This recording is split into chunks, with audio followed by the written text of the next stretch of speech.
Let's get it on. Ito po yung daan ng ano, sa palengke po mga kauret, papuntang palengke. Maraming mga sasakyan. Okay. Stoplight na naman mga kauret. Daming stoplight talaga dito.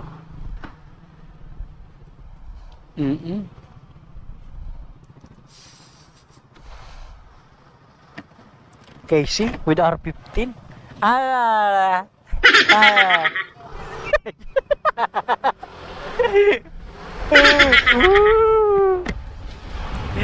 Casey nagpalit ng motor R15. Gusto niyang mag-banking with decam yung motor. Haha, baka Casey yan. Up. Uy, busmaku. Relax lang tayo mga kauret. At ano po dito, pagpapuntang palengke napaka ay, buti ko kunti lang yung tao. Di pala katulad ng ano. Dito kasi mga kauret, pag umaga ang daming tao dito. Grabe, di ka makasingit.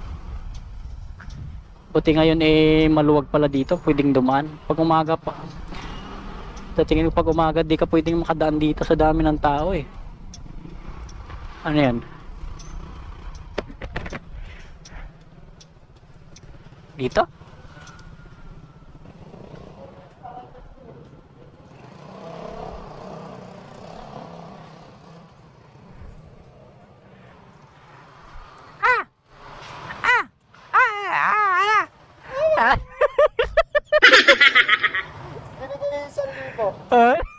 Pipi pala.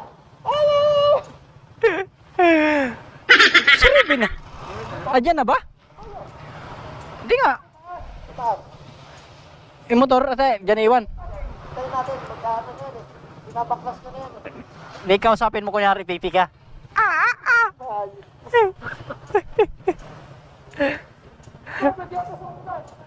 Ganyan din tayo parking niya. Hello? Alisin niya yung sasakyan niya.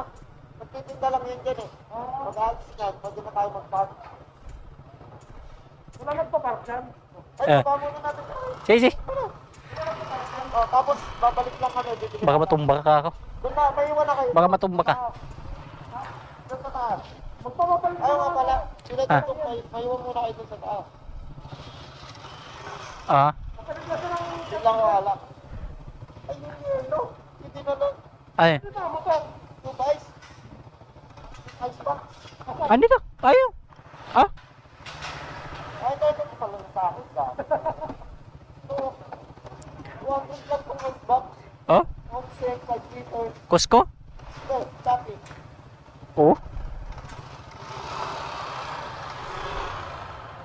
Ay po mga kaulit, nandito na po kami na. So sa taas to yung bahay ng tropa, and inaantay namin matapos mag-ayos yan si Manong para makapag-park na kami. Ito si Casey, rider yung tatang ni Boss Casey oh. Uy, baka Boss Casey yan with R15. Alright.